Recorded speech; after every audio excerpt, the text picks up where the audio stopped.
and Deputy Chief Commissioner at the U.S. Embassy in Islamabad.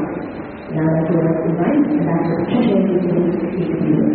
I'd like to welcome all of you to the ceremony this morning and to this striking exhibition funded and organized by the U.S. Embassy. I'd like to begin by thanking our partners for this exhibition. First, to our local partner, the Foundation for Coexistence. Thank you for providing the expertise and wisdom essential for the successful mounting of this exhibit. And of course, thanks to our American partner, Realizing the Dream. Thank you for traveling halfway around the world to bring your experience in conflict resolution to Sri Lanka. Last month in the United States, we celebrated our national holiday dedicated to Martin Luther King Jr., a day of recognition devoted to a remarkable individual and to the advancement of the ideals he held dear. Dr. Martin Luther King envisioned a day when all Americans would be judged by the content of their character rather than by the color of their skin.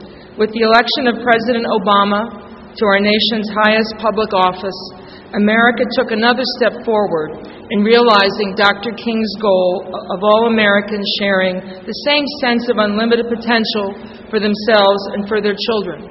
However, it's important to remember just how recent these achievements are. 50 years ago, Black Americans could not eat at the same lunch counter as white Americans in much of the South. Nearly 50 years ago, Dr. King was jailed for peacefully protesting segregationist policies in Birmingham, Alabama. This remarkable change did not happen by itself or through the mere passage of time. It took great moral courage by ordinary citizens who marched against injustice and wrote letters and refused to be intimidated by threats and force.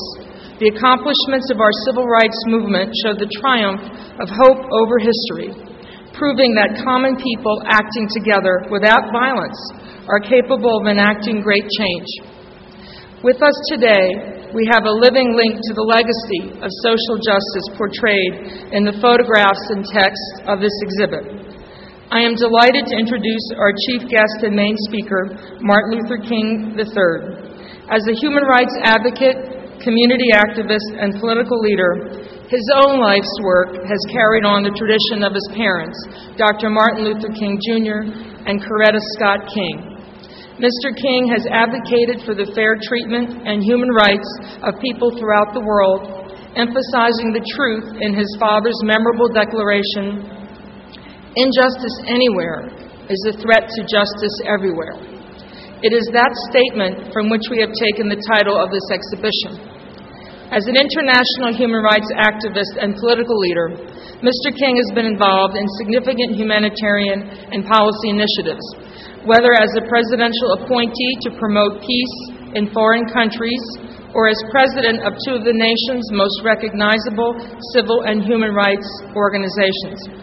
Mr. King was elected in 1986 to political office as an at-large representative for the residents of Fulton County, Georgia, and later served as president of the Southern Christian Leadership Conference from 1997 until January 2004. At that time, he assumed the position of Chief Executive Officer and President of the King Center. Today, Mr. King serves as the founding president and CEO of Realizing the Dream Incorporated, a national nonprofit organization with an international vision to carry on the important work embodied in the legacies of his parents. Mr. King has launched a series of innovative initiatives through Realizing the Dream. One example is the Generation 2 Global Peace Program, which brings together the heirs of 20th century peacemakers such as Gandhi, Trudeau, and Tutu to address some of the world's most compelling crises.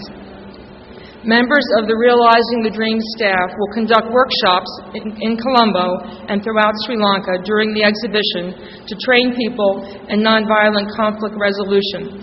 I'd like to add that Mr. King's visit comes at a very propitious time in Sri Lanka's history. This country saw the end of the military conflict last May. Just last week, it went through a hard-fought election for president, and yet I would argue the even more difficult challenge of reconciliation lies ahead.